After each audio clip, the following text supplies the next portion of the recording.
Hi friends, இப்போ நம்ம பாக்கியலட்சுமி பார்க்க போகிற பாக்கியலட்சுமியில் வந்துட்டு நம்ம பாக்கியா ஏன் எல்லாத்தையும் முன்னாடியே சொல்லன்னு சொல்லிட்டு இனியாவை கேள்வி மேலே கேள்வி கேட்க இனியா எல்லாத்தையும் போட்டு உடச்சிட்டாங்க.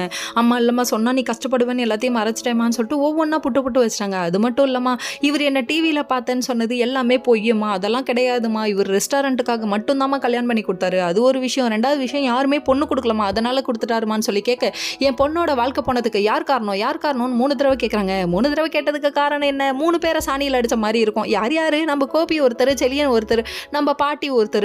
கடைசியில் பாட்டி ஒரு பிளேட்டை திருப்பி போட்டுச்சு பாருங்க. அப்படி என்ன திருப்பி போட்டுச்சுன்னு பார்க்குறீங்களா? கடைசியில் நீ ஒழுங்காக இருந்திருந்தா நான் ஏன்டி கல்யாணம் பண்ணி வைக்க போகிறேன், நீ தான் இப்படி ஆகாஷ் கூட பழகிட்டு இருந்தியடின்னு ஆகாஷை சொல்லி வந்து இனியா மேலே பழி போடுறாங்களாமா. நல்லா வருவோமா நீ, இன்னொரு வார்த்தை இதுக்கு மேலே நீ பேசினா அவ்வளோதான் உனக்கு மரியாதைன்ட்டாங்க. நம்ம பாக்கியா தேவையா பாட்டி, இதெல்லாம் காடு வாங்குது, வீடு போங்குது, இந்த நேரமையில உனக்கு குசும்பாடங்களையே அப்படிங்கிற மாதிரி ஆயிடுச்சு.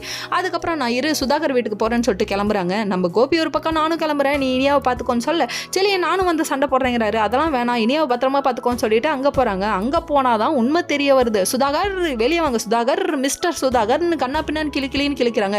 இதை பார்க்கும்போது எப்படி தோணுது தெரியுமா? எரிமலை எப்படி பொறுக்கும், இந்த பிஜிஎம் போட்டு விட்டாச்சு. கடைசியில் பார்த்தா என்ன கண்ணா பின்னான்னு திட்டினவங்க பொறுக்கி தெரு பொறுக்கியை பெற்று வச்சிருக்கீங்கன்னு கண்ணா பின்னான்னு திட்ட ஆரம்பிச்சிட்டாங்க. உடனே வாக்குவாதம் பெருசாக இருந்ததுங்க.